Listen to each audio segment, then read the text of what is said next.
Let's take a look at these ancient Romans now.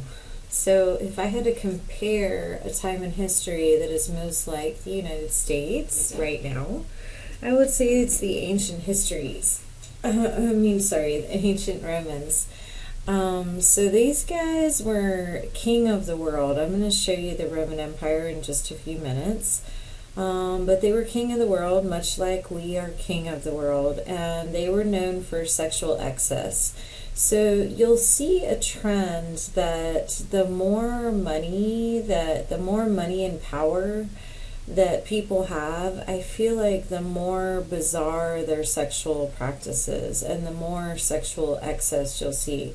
And I think kind of this might result from kind of a neuroscience point of view that we need to get our dopamine. And so, like, if we're striving to move up on the economic ladder, then that's kind of where we're getting our dopamine. But if you're all the way up on the economic ladder, and you've accomplished most of the things that you want to, how are you going to release your dopamine? How are you going to have anticipation? So you see people getting addicted to drugs when they're way up there. I know we see people getting addicted to drugs everywhere, but I'm just saying is you'll see that, and you'll see like we get bored. If there's not new things to do and try, then we tend to get bored, and maybe we look for some diversity. So the Romans are definitely known for sexual excess. I'm sure you guys have heard about the orgies, the things called vomitoriums, where they'd gorge themselves with food and then they'd throw up.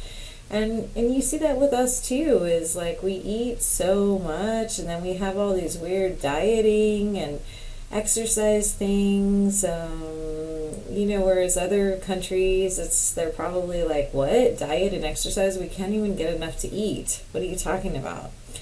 So here's another thing is women had more rights than any other society. A woman could own land, so she could own property. She had the right to divorce her husband.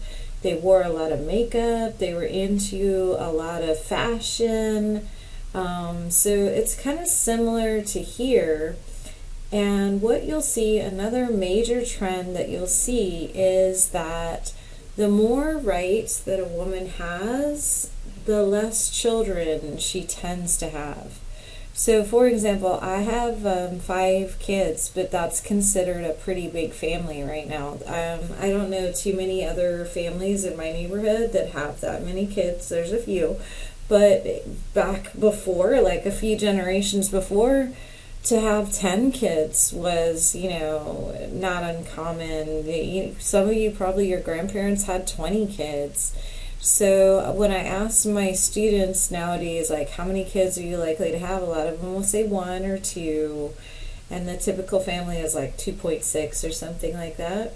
So you'll see that if women have no rights, then they probably want more children because it gives them more things to do. But if they have more rights, then they probably don't want to spend all their time raising children. I've said in the past, I stand by it, as I adore my children, but raising them up is definitely one of the most difficult jobs. It's beautiful, but it's really hard, and you don't get much reward while you're in it, except for that you're raising these beautiful children. Okay, so let's go to the next slide. We're back to the gods things. I think it's interesting to compare the way different societies look at gods. So we never see Jesus's penis. In fact, I think if we put Jesus's penis around on the internet, that would cause massive uproar. But here they are actually, the first guy was Priapus and the second guy is Priapus. And I thought I'd bring this in because we learned about Priapism last module, and we know that that's from when a man can't get an erection down. So they had gods that, very large penis and very sexual gods that they would pray to. I believe that there was a god Bacchus. Don't quote me on this. I'm no expert on all this. because Bacchus could have been more of a Greek god, but I know that he was kind of there was a god of like fun and enjoyment and pleasure, and so they had all these different gods. Now here's the, I'm trying to show you where the ancient Roman Empire is look, all the parts in yellow is what is their empire. And what's interesting about this is they believe that actually sexuality may have played a role into the fall of the Roman Empire. And this is pretty daggone amazing. So how could sexuality play a role in the ancient Roman Empire? Well, the Roman Empire got so big that basically what made it fall was that they did not have enough manpower to maintain these borders. And why didn't they have enough manpower? They're saying it was a few factors that relate to sexuality. One is alcohol is known to decrease the sperm count. The alcohol that the Romans were drinking was a very, very, very strong form of alcohol. May have lowered the sperm count. Two, women did not want to have babies as much during this time period. There were abortions, they practiced infanticide, they had all kinds of birth control that they came up with. And so women did not want to have big families, because I'm telling you, big families are a lot of work. They would rather spend their time doing something a little bit more leisurely. Another thing is you might know of the hot Roman baths. So last time we learned that the temperature of, high temperatures have the ability to kill sperm. So they ended up, the reason why the Roman Empire fell is because they didn't have enough manpower to man all the borders. And why don't they have big enough manpower when the is so big, the empire is so big? It looks like factors that contribute to sexuality. They just were not making enough babies, didn't have a large enough population to man all the borders. So here's a picture of kind of the orgies. Is they were at the top, and so what happens is when we get to the top, a lot of times we get a little bit lazy. And we get a little bit lazy, too involved in pleasure, too involved in, things instead of working to keep everything going. So, here. All right. So what I want to contrast this with before I end this segment is Christianity. So all religions start as cults. So what a cult means is a cult is a small group of people. So I know a cult usually has a negative connotation, but no, the true definition of a cult is a small group of people that kind of believe the same thing. So Christianity is definitely a beautiful religion. I'm trying to show you that there's different ways of seeing spirituality and religion and expressing things, but Christianity grew huge, magnified itself amazingly after the fall of the Roman Empire. So let's try to understand this. So when a country's in disarray, people tend to turn to religion. We've been through a pandemic, and I haven't really seen the research, I don't know, but maybe a lot of people started finding God again because of the pandemic and became more spiritual. What happens is when things fall into a disarray, people look for answers, and they tend to fall back on their spirituality more. So Christianity was kind of a smaller segment, and then when the Roman Empire fell, it grew bigger because there was so much unrest, and there was so many wars, and the whole thing, all of the economy and everything is collapsing. And you definitely do see that our world, has, as a result of the pandemic, where people were bored, and then there was, all the unrest and things, we can see how massive chaos occurs.